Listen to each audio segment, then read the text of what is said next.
যারা গীবত গাচ্ছে, যারা সমালোচনা করছে, তাদের আসলে কোনো স্থান নেই। তারা রাজনীতিতে ডাস্টবিন, তারা অচিরেই আস্থা খুঁড়ে নিক্ষেপ হবেন। কারণ নাসিরুদ্দিন পাটোয়ারি, আপনার বয়স কত আমি জানি না, কিন্তু আপনি কোথায় আন্দোলন করেছেন সেটাও জানি না। আপনি এই বৈষম্য বিরোধী আন্দোলনে এক দফার দেশনায়ক তারেক রহমানের আহ্বানে সারা দেশ জাতি যেভাবে আন্দোলন করেছে, পাড়ায় মহল্লায় গ্রামে গঞ্জে শহর বন্দরে, আপনার আন্দোলনের স্থান কোথায় ছিল? কোথায় আন্দোলন করেছেন? একটি আন্দোলনের স্থান, একটি পিকেটিং যদি দেখাতে পারেন, রাজনীতি ছেড়ে দেব। আপনি তারেন্নুর অহংকার তারেক রহমানকে নিয়ে সমালোচনা করেন। তিনি একটি জনপ্রিয় দলের চেয়ারম্যান, তার বাবা ছিলেন দেশের রাষ্ট্রপতি, বীর মুক্তিযোদ্ধা, তার মা ছিলেন এই দেশের তিনবারের প্রধানমন্ত্রী। তার সম্বন্ধে কথা বলেন না জেনে না শুনে।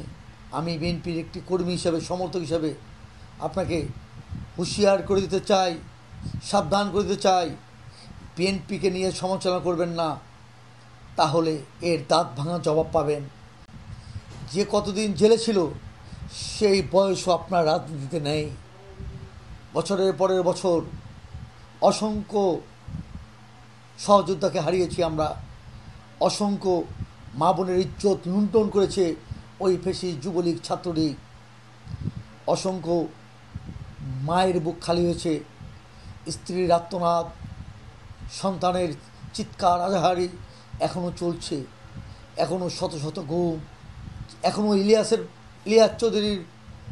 চৌধুরী আলমের পরিবার চেয়ে আছে পথের দিকে, কখন আসবে ইলিয়াস, যিনি একটি দক্ষ রাজনীতিবিদ ছিলেন।